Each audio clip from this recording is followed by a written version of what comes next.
Je vais commencer par me présenter. Mon nom est Michael Vautour. Je suis un résident du Québec, au Canada. Un des endroits où, ce que vous pouvez bien le constater, on se promène en manches courtes lorsque le soleil chaud du printemps commence à faire son apparition, malgré qu'il nous reste un peu de neige, comme vous pouvez bien le constater, alentour de moi. Dans les prochains jours, dans les prochaines semaines, beaucoup d'entre nous vont sortir nos vélos. L'an passé, j'ai fait l'acquisition d'un vélo électrique, un vélo de la compagnie IGO, le modèle Atwater. C'était mon premier vélo électrique que j'ai adoré. J'ai tellement aimé que je vais changer de modèle cette année. La raison est simple, c'est parce que je veux un modèle qui va être un peu plus sportif pour mon goût à moi. Je suis un cycliste de longue date. J'ai toujours aimé bouger. Je m'étais acheté un modèle. Le modèle Atwater est un modèle qui est un petit peu plus, je vais dire, pour de la randonnée. Et puis, je vais décider cette année que je changerai de modèle dans la même compagnie, mais que j'irai avec un modèle plus gravel bike, la nouvelle tendance, qui va me permettre de rouler un petit peu plus rapidement et de façon plus sportive.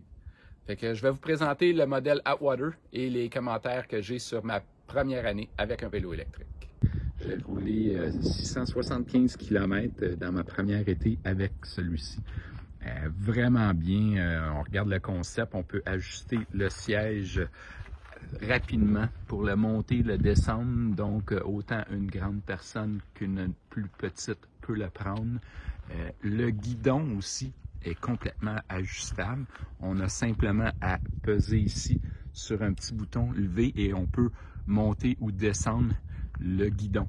On parle d'un vélo qui a 8 vitesses, muni d'une clochette à l'achat, lumière en avant qui vient recharger avec la batterie. Beau noir pour ce vélo-là. Le moteur est un moteur arrière 500 watts de Bafang que IGO utilise. La lumière en arrière aussi. Vous pouvez remarquer que dans mon cas, j'ai mis 2 sacoches. Les sacoches sont directement sur le support à sacoche, très solide. On le voit bien. Donc, j'ai pu me promener et j'ai pu l'utiliser à ma guise avec un pied garde-boue. Très robuste aussi. Avant, arrière, ça garde les pantalons propres. Lorsqu'on se promène. Vraiment une belle machine. Comme je dis, en roulant 675 km en 2020, j'ai vraiment adoré. Ce qui m'a donné vraiment la piqûre du vélo électrique. Je vous ai montré la prise USB ici, où ce qu'on vient charger le moteur. On a la batterie, excusez. Ici, c'est la clé. On fait simplement entrer la clé et puis retirer la batterie qui est verrouillée là en permanence sur le vélo. On parle d'un vélo qui pèse 50 livres environ. Poignée en cuir, selle très confortable. Fait qu'on peut voir là, molle, les poignées en cuir sont très confortables. Les freins à disque hydrauliques avant et arrière des deux côtés. Des pneus qui ont des pneus Revolt sur des roues de 29 pouces qui permettent d'avoir un bon roulement et qui sont anti-crevaison aussi. Donc, vraiment un beau vélo. J'ai hâte de commencer ma saison 2021 pour pouvoir explorer encore le vélo électrique pour une deuxième saison avec un nouveau modèle. Je vais vous parler maintenant de l'interface électronique qui contrôle dans le fond la puissance du moteur. On peut voir que le moteur va vous apporter une aide en pesant sur le petit plus. Vous voyez le chiffre ici, 2, 3 et jusqu'à 9 niveaux d'assistance sur le vélo. Fait que dépendant comment vous voulez forcer ou pas sur le vélo, vous allez avoir accès à ajuster ça. Fait qu'une conduite, dans le fond, si vous voulez travailler un petit peu plus dur ou avoir moins d'aide de celui-ci, vous pesez sur le moins et si vous voulez plus, vous montez. Et puis vous allez forcer moins. Ici, vous avez le wattage, dans le fond, ce qui reste comme charge dans la batterie, que je devrais dire. Quand on roule, on voit aussi ici l'utilisation du nombre de watts que le moteur est en train d'utiliser lorsque vous conduisez.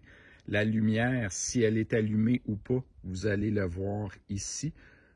En pesant sur les deux boutons, je vais faire un reset parce que je peux voir ici que j'ai accès à mon odomètre, mon nombre de kilomètres, ma vitesse moyenne, ma vitesse maximale, mon odomètre de la journée ou de la randonnée que je viens de faire, mon temps et puis mon odomètre total.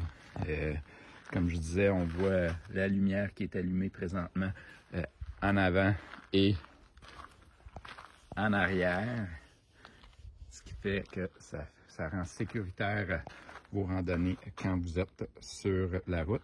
Un petit ajout aussi qui est assez intéressant, c'est que quand je l'ai ici, mon moteur a présentement un aide.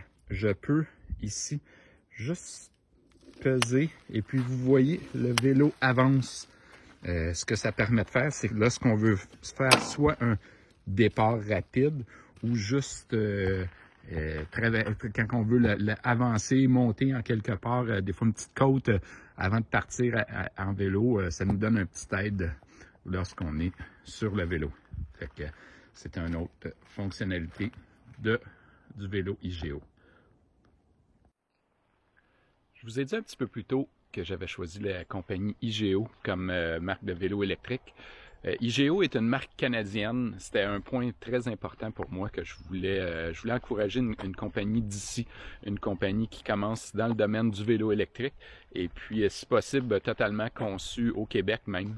Dans ce cas-ci, c'est bien ça. C'est une compagnie qui a été créée en 2006 à Montréal même.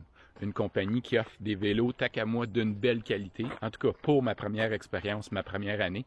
Fait que je me suis dit, hey, je vais essayer ce vélo-là et voir ce que ça va donner pour ma première expérience en vélo électrique. En conclusion, donc, ce que je pense des vélos électriques, une petite merveille. Vous avez envie de rouler tranquillement, sans trop forcer, parfait.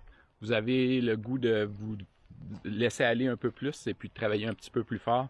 Vous baissez l'intensité du vélo électrique, même chose. IGEO, belle compagnie, en tout cas pour ma première année. Est-ce que je vais continuer avec la compagnie? Oui, 2021, je change de vélo, je m'en achète un autre de la même compagnie pour essayer un nouveau modèle. Comme je vous disais un petit peu plus tôt, un modèle du côté gravel bike. Puis j'espère que je vais avoir autant de belles aventures que j'ai eues en 2020 avec mon IGEO de la série Discovery, et puis c'est le modèle Atwater.